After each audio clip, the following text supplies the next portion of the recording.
The trajectory of a human life is rarely a straight line, but few paths have veered as violently off course as that of Shane Bowden. To look at his early years, one would see the blueprint of a champion, a man destined for podiums, national anthems, and the disciplined glory of elite athletics. Yet, instead of gold medals, his legacy became defined by iron bars, outlaw patches, and a final brutal moment in a dark driveway. How does a man poised to represent his country on the world stage end up as a headline in one of the most extensive criminal investigations in Queensland's history? The answer lies in a series of dramatic turns, dangerous alliances, and a search for belonging that led him into the heart of the Australian underworld. Bowden's story began in 1972, born into a situation that was precarious from the very start. His biological parents were incredibly young, mere children themselves, at just 12 years old. Unable to raise him, they placed him for adoption, and he was taken in by a family that already had much older children. This early displacement seemed to set a tone of isolation for his youth. Growing up in a household where the generational gap was vast, he struggled to find his footing. The classroom offered no sanctuary. Academic achievement eluded him, and he left the education system with literacy skills hovering around a 4th grade level. But where books and blackboards failed him, the physical world offered an escape. He discovered he possessed a raw, natural engine for endurance. This gift opened a door that few ever get to walk through, an invitation to the prestigious Australian Institute of Sport. Suddenly, the troubled boy with a difficult start had a clear purpose. He channeled his frustrations into the pedals of a racing bike, training with a singular, ferocious intensity. His goal was crystalline. He wanted to wear the green and gold for Australia at the 1996 Olympics. For a time, it seemed that sport would be his salvation, a way to make his adoptive family proud and carve out an identity based on achievement rather than struggle. However, fate can be cruel. Just as he was approaching the peak of his athletic potential, a catastrophic injury shattered his Olympic dreams. The bike was put away, and with it, the structure and discipline that had kept him on the straight and narrow. Adrift and looking for a new outlet for his physical intensity, he turned to bodybuilding. He traded the velodrome for the weight room, unaware that this new environment would introduce him to a very different kind of team. In the gyms of the 90s, the fitness culture often overlapped with the enforcement arm of the underworld. It was here, amidst the heavy iron and testosterone, that he began to socialize with members of outlaw motorcycle clubs.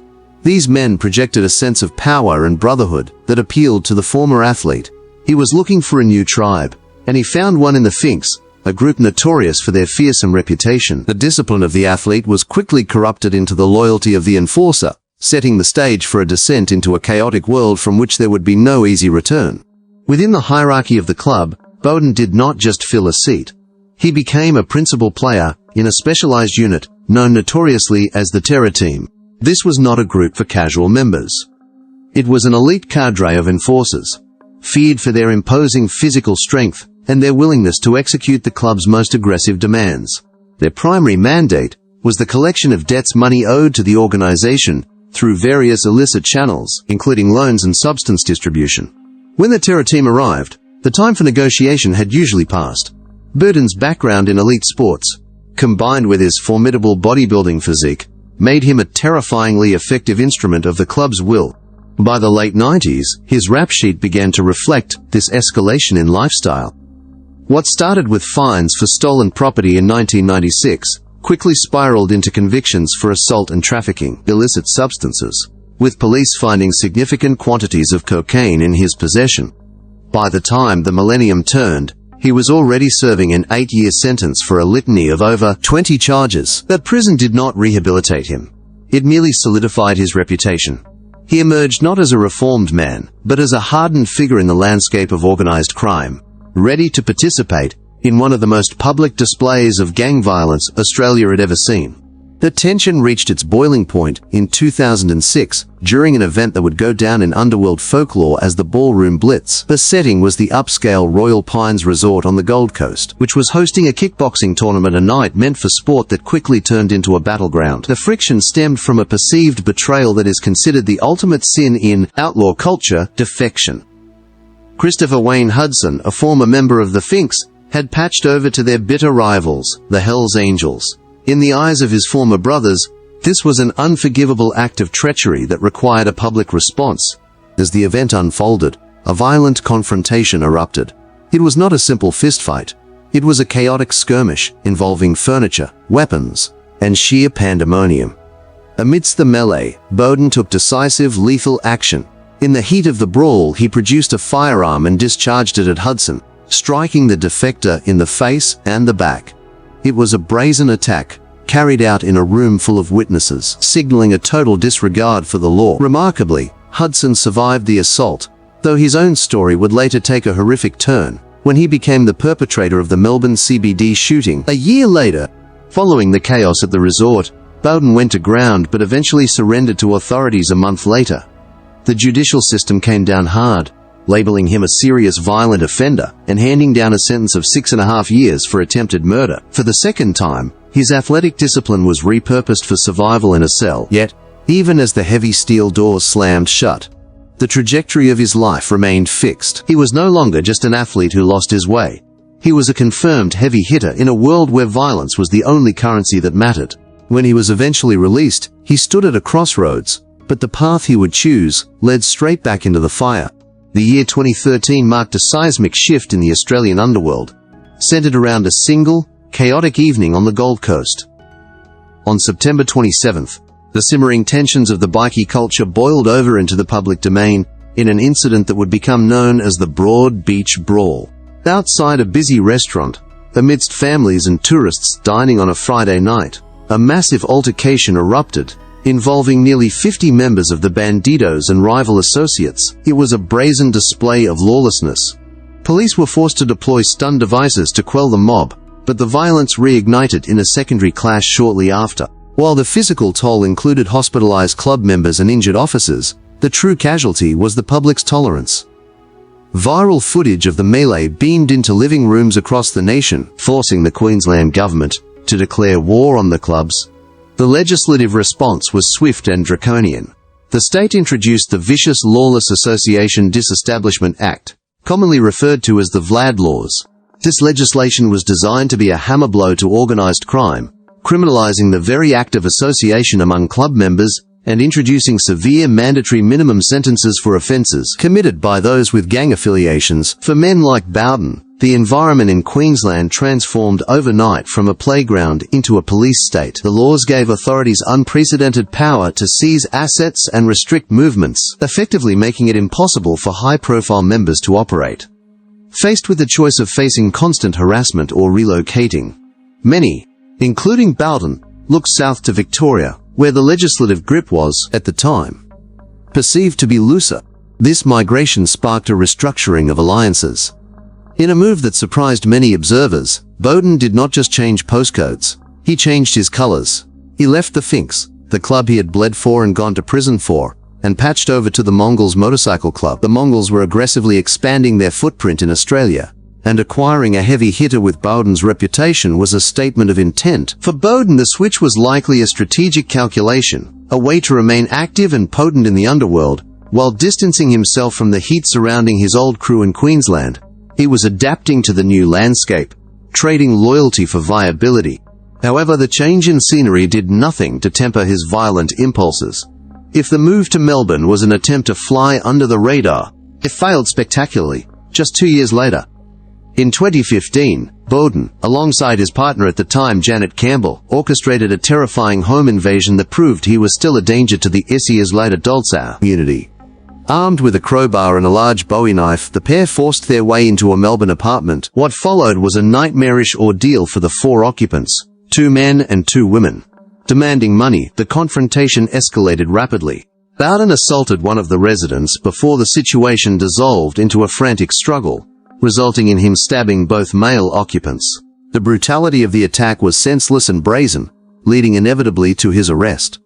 Convicted of the home invasion, he was sent back to prison, while Campbell received a corrections order. Once again, the steel doors closed on Shane Bowden, but inside the isolation of his cell, a new plan began to form, one that involved promises of redemption that he had no intention of keeping.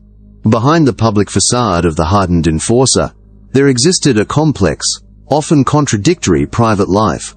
For 3 decades, Bowden maintained a volatile, on-again, off-again connection with Trudy McInnes, a woman he had first met during his golden days at the Australian Institute of Sport. She had known him when he was a cyclist with Olympic dreams, long before the tattoos and the criminal records defined his existence. As he sat in Loddon prison nearing the end of his sentence for the home invasion, this relationship became his lifeline. He poured his thoughts into a series of handwritten letters, painting a picture of a man ready to settle down, rebuild his family, and leave the chaos of the past behind. Yet, even in these expressions of love, his devotion to the outlaw life remained absolute. In his correspondence, he fiercely declared his allegiance to his new brotherhood, the Mongols. He signed off his letters with the acronym RFN shorthand, for the club's motto, respect few, fear none. He even discussed undergoing painful procedures to remove tattoos associated with his past life, symbolizing a permanent cleansing of his old loyalties. To anyone reading those letters, Bowden seemed fully committed to the Mongols, a soldier ready to serve his new generals upon release. When he finally walked out of the prison gates in June 2020, the scene was less like a parole discharge, and more like a coronation. He was greeted with a hero's welcome that underscored his status in the underworld. A pristine white limousine waited at the curb, and he was personally escorted by the Mongols' national president, Toby Mitchell. The imagery was powerful, the club's leadership embracing their returning warrior, parading him back to Melbourne in style. It appeared to be the beginning of a new era of dominance for Bowden within the organization. But the world of outlaw motorcycle clubs is treacherous, and alliances can fracture with terrifying speed. The brotherhood that seemed unbreakable in the white limousine dissolved within a matter of weeks. By late June, the celebration was over, and the internal politics turned toxic. Rumors of conflict between Bowden and the club's leadership began to circulate, culminating in his sudden and unceremonious expulsion from the Mongols. The man who had pledged his eternal loyalty and planned to erase his past skin for them was now an outcast. In a move that stunned the underworld and likely sealed his fate, Bowden did not just walk away. He reversed course entirely. In a desperate bid for protection and belonging, he returned to the Finks, the very organization he had abandoned years earlier during the exodus from Queensland. He had spent his time in prison preaching the gospel of the Mongols, only to run back to his old colors the moment the tide turned. In the rigid moral code of the streets, this level of volatility is rarely tolerated. He was now a man who had worn the patches of rival armies, privy to the secrets of both, and trusted by neither. The decision to rejoin the Finks was not just a career move, it was a gamble with the highest stakes imaginable. The retribution for his shifting loyalties was swift and unmistakable. On July 1, 2020, mere days after his abrupt departure from the Mongols and his reinstatement with the Finks, the streets of Melbourne transformed into a hunting ground. While standing in the driveway of a residence in the suburb of Epping, engaging in conversation with two associates, a vehicle roared past. In a flash of violence, shots rang out, and Bowden collapsed, struck in the leg. Investigators would later characterize this not as a random act of violence, but as a failed assassination, or perhaps a gruesome warning. It was a message written in lead, there was a price on his head, and the debt collectors were closing in.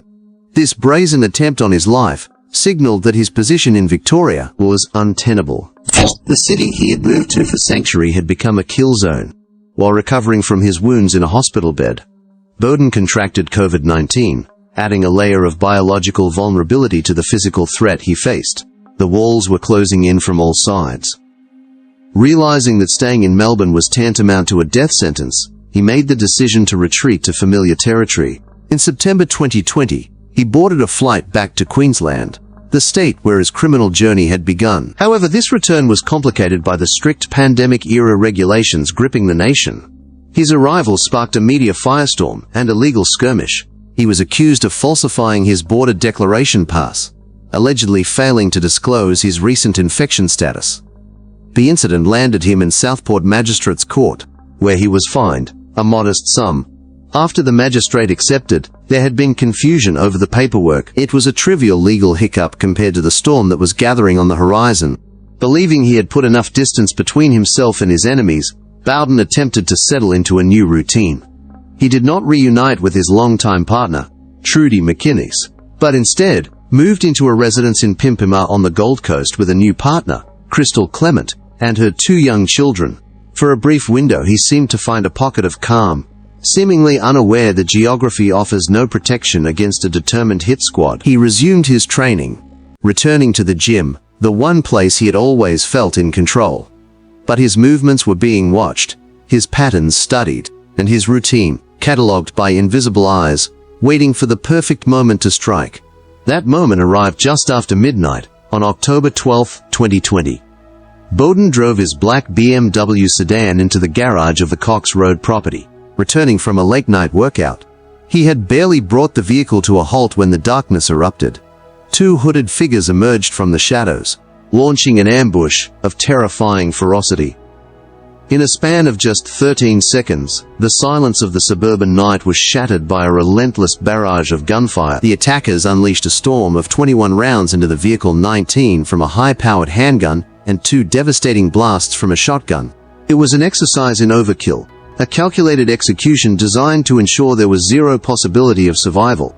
Inside the home, mere meters away from the carnage, Clement and her children were jolted awake by the sound of the slaughter. By the time the echo of the shots faded and the gunman vanished into the night, Shane Bowden's turbulent life had been extinguished. Detective Superintendent Brendan Smith of the Queensland Police would later describe the event as a targeted execution, noting that the victim had no chance to defend himself or even exit the car. The athlete who had once dreamed of Olympic glory had met his end, not in a stadium, but slumped in the driver's seat of a luxury car, the victim of a cold-blooded liquidation that would send shockwaves through the entire Australian criminal underworld. The silence that followed the gunfire in Pimpama was quickly replaced by the roar of a massive investigative engine. Authorities knew immediately that this was not a random burglary gone wrong. The precision and ferocity of the attack bore all the hallmarks of a professional contract. As detectives peeled back the layers of Bowden's final weeks, they uncovered a chilling level of sophistication. This was not a crime of passion, but a hunt that had been orchestrated with military-like efficiency. The key breakthrough came from the vehicle itself. Investigators discovered that Bowden had been unknowingly driving with a silent passenger. GPS tracking devices had been surreptitiously planted on his BMW, allowing his killers to monitor his exact location in real time, waiting for the perfect window of opportunity when he would be most vulnerable. The investigation, spanning months and crossing state lines, culminated in a dramatic sweep on July 11, 2021. In a coordinated strike, tactical teams raided multiple properties across Queensland, arresting 8 men linked to the Mongols motorcycle club. The theory presented by the prosecution was stark. Bowden's death was a sanctioned hit, ordered by the Mongols as the ultimate penalty for his defection back to the Finks. It was an act of corporate housekeeping in the brutal business of the underworld. However, securing convictions in the world of organized crime is rarely straightforward. The legal battle that ensued has proven to be as volatile as the streets themselves. In November 2023, the prosecution faced a significant defeat when Fidel Goons, one of the accused, had his charges dismissed. A magistrate ruled there was simply no case to answer, clearing him of involvement. It seemed the case might be unraveling, but the narrative twisted again in March 2024. A new witness emerged from the shadows, providing a bombshell statement that breathed new life into the state's case. This witness alleged that Joshua Small, another of the accused men, had confessed to the crime while behind bars. The testimony included a specific, chilling detail. Small had allegedly bragged about receiving a payment of $120,000 to carry out the contract. This was bolstered by forensic data, linking Small to the SIM cards used in the tracking devices, tightening the net around the remaining suspects. The road to the courtroom, however, has been paved with delays and legal maneuvering. As recently as February 3, 2025, the proceedings hit another obstacle when prominent defense attorney Michael Gattenby withdrew from representing several of the accused.